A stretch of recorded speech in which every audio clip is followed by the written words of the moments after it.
آیت الله سید مجتبی حسینی خامنه‌ای ایران کے لوگوں اور دنیا بھر کو ایران کے نئے سپریم لیڈر مجتبی خامنہئی کے بارے میں ایسے معلوم ہوا۔ اگر ان کا نام آپ کو کچھ جانا پہچانا لگے تو اس کی وجہ یہ ہے کہ وہ آیت اللہ خامنہئی کے بیٹے ہیں، جو اس جنگ کے شروع میں ہی ہلاک کر دیے گئے تھے۔ دارالحکومت تہران میں ان کے حامی اس اعلان پہ اپنے رد عمل کا اظہار کر رہے ہیں، جو جنگ کے دوران تسلسل اور مزاحمت کا پیغام دیتا ہے۔ یہ بہت بڑی خوشی تھی، ہمیں واقعی سمجھ نہیں آ رہا تھا کہ اپنے لیڈر کی موت پر غم کریں یا نئے لیڈر کے انتخاب پر خوشی منائیں۔ مسٹر مجتبی اپنے والد کی طرح ہیں، جتنے بھی امیدوار تھے ان میں سب سے زیادہ قابل وہی ہیں۔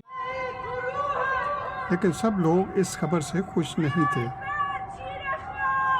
ایک آواز آئی، مجتبی مرد آباد۔ پھر دور سے ایک اور آواز آئی، مجتبی مرد آباد۔ جلدی بی بی سی کی فارسی سروس کو بھی لوگوں کے رد عمل موصول ہونے لگے۔ He is vengeful. یہ انتقام لینے والا شخص ہے، انہوں نے اس کے والد کو مار دیا ہے اور وہ یہ بات نہیں بھولے گا۔ اگر وہ امریکہ سے بدلہ نہ لے سکا تو عام لوگوں سے بدلہ لے گا۔ میں امید کرتا ہوں کہ اسرائیل اور امریکہ اسے نشانہ بنائیں گے۔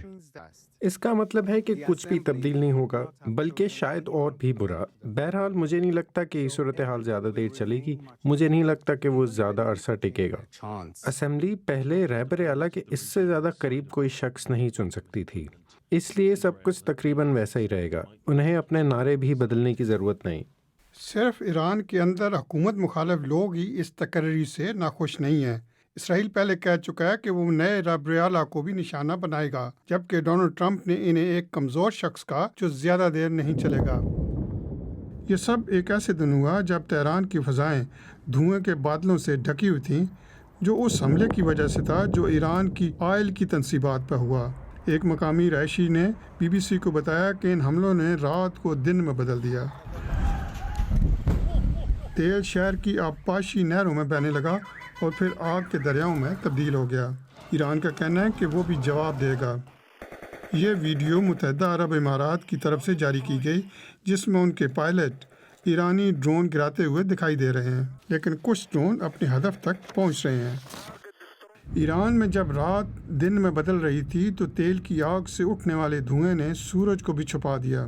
یہ جنگ اس وقت شروع ہوئی جب سفارتکاری ابھی جاری تھی۔ اس نے پہلے سے پریشان حال خطے کو مزید ہلا کر رکھ دیا ہے۔